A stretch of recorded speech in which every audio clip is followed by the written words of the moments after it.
money. In fact, money makes me happy. Sino ba dito yung ayaw sa pera?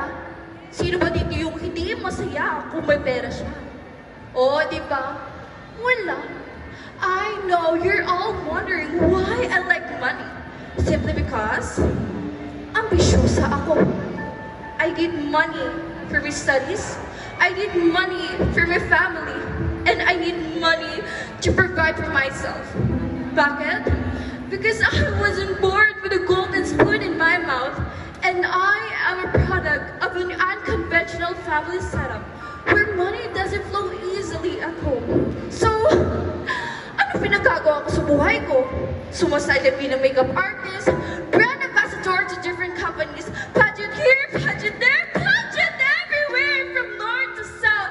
You will hear the name Sofia.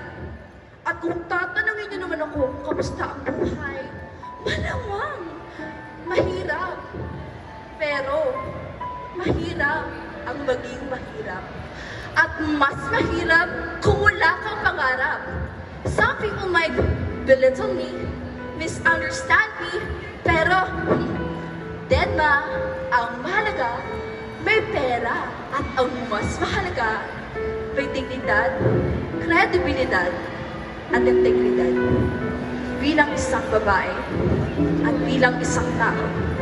Hala, anong oras pala? May event pa ako? O siya, basta laban lang at patuloy lang sa pagiging ambisyosa.